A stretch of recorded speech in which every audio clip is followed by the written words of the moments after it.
Bên nàyខ្ញុំនឹងបង្រៀនលោកអ្នកឲ្យរបៀបដោះដូរ bearing ដុំកង់បាទ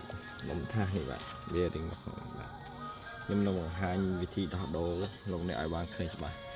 ទី1យើងត្រូវដោះវាសិនឲ្យវាចេញហើយបាទយើងដោះអានេះដោះប្រាំងចេញរួចហើយយើងដោះ try shaft ចេញដើម្បីហៅយកវាចេញមកក្រៅដើម្បីយើងដោះដូរ bearing បាទនេះគឺជា bearing ដែលយើងទិញមកថ្មីបាទនេះគឺជា bearing ថ្មីបាទនេះគឺជា bearing ថ្មីហើយបាទដែលយើងទិញមកថ្មីដើម្បីយើងដោះដូរដាក់នេះចូលបាទសម្រាប់តែ Corolla ឆ្នាំ1998បាទ 1.6 how to change bearing បាទ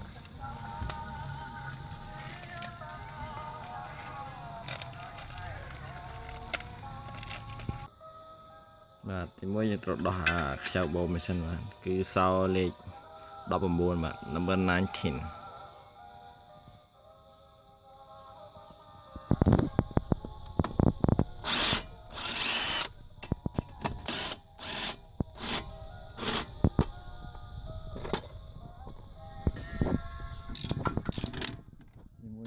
ដោះប្រាំងម៉ាស៊ីនបាទដោះទាំងអស់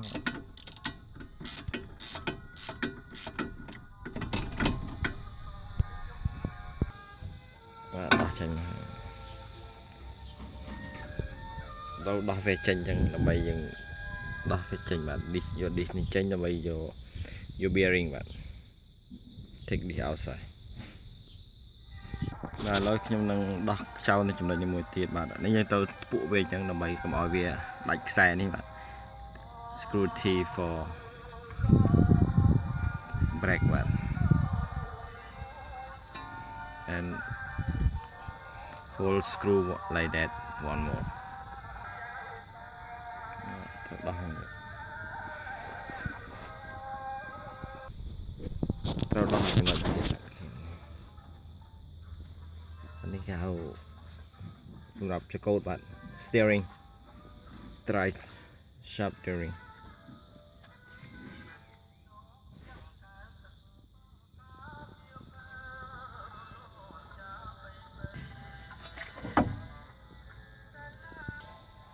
បាទឥឡូវខ្ញុំដោះចេញហើយបាទព្រោះមូលហេតុខ្ញុំដោះដូរ bearing because វាលឺសូយើងបើកទៅសូរ៉ា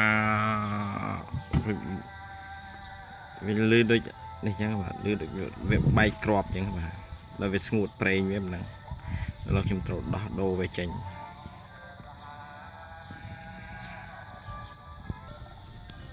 បាទនេះគឺជា bearing វាដែលយើងត្រូវដូរបាទនេះគឺចំណុចដែលយើងត្រូវដូរ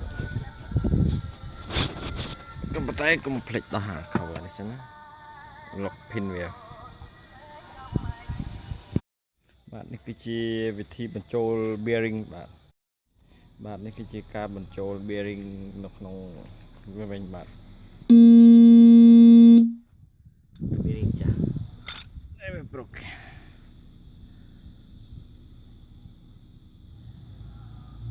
នេះយកវាចេញហើយឥឡូវយើងដាក់ចូល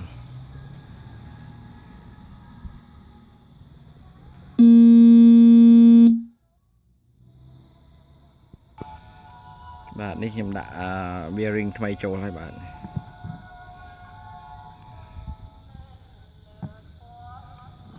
ព្រោះវាខូច bearing នេះបាទនេះ complete lock pin វាវិញបាទនេះគឺ pin យើងត្រូវដាក់វិញណា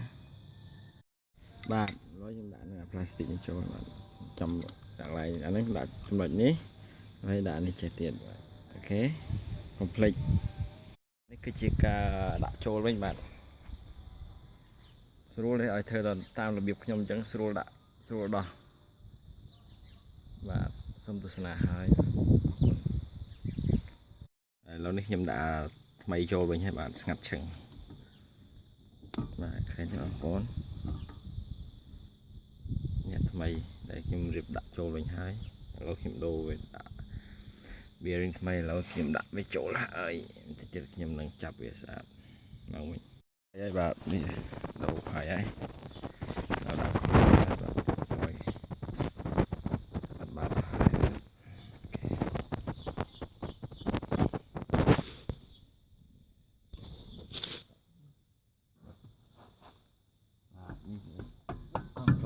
នឹងហើយបាទចំណាយពេល15នាទីបាទ50 minutes ពីនេះចប់អានេះនៅខាងស្ដាំដៃបាទយើងដូរកង់វានៅខាងស្ដាំដូរអា bearing វានៅខាងស្ដាំហើយchange a bearing in the right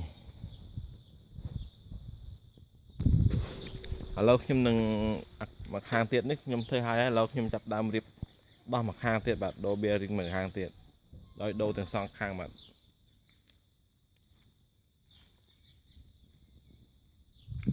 ដូរខាងឆ្វេងម្ដងមុនហ្នឹងដូរខាងស្ដាំឥឡូវខ្ញុំដូរខាងឆ្វេង now I change in the bearing in the led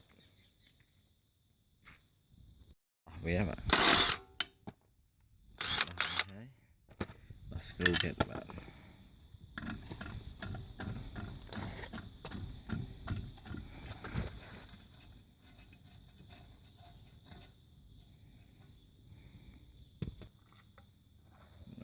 នេះគឺកង់នៅខាងឆ្វេងបាទ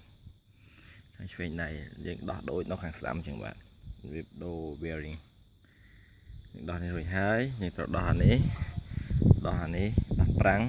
ហើយដោះជើងបូមវាបាទឥឡូវខ្ញុំដោះបានដោះចេញមួយទៀតបាទគឺជានេះគឺជា bearing ចាស់វាបាទនៅក្នុងនេះខ្ញុំនឹងយកទៅដោះវិញបាទដោះដូរដាក់ថ្មីចូល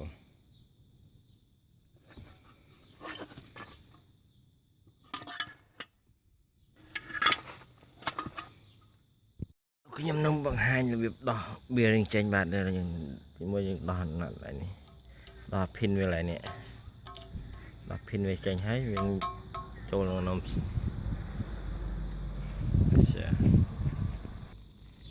បាទឥឡូវខ្ញុំដោះចេញអស់ហើយបាទបន្តិចទៀតនេះខ្ញុំនឹងដាក់ bearing ថ្មីចូល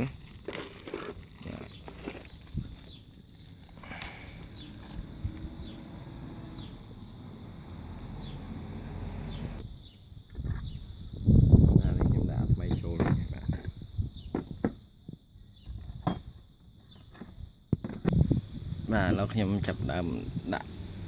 dish ចូលហើយនឹងខ្ញុំចាប់ប្រាំងហើយចាប់ប្រាំងខាងនេះចូលបាទប្រាំង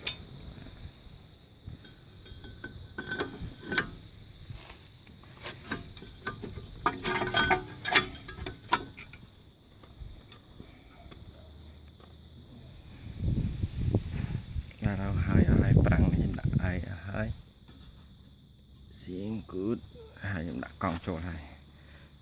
turn in straight please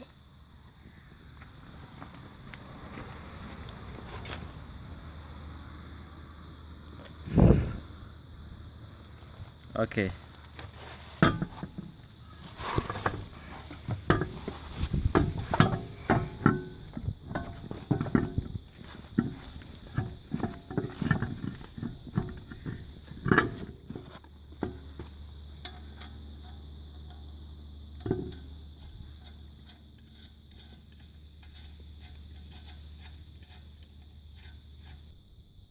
អូខេឥឡូវដាក់ឲ្យបាទទាំងសងខាង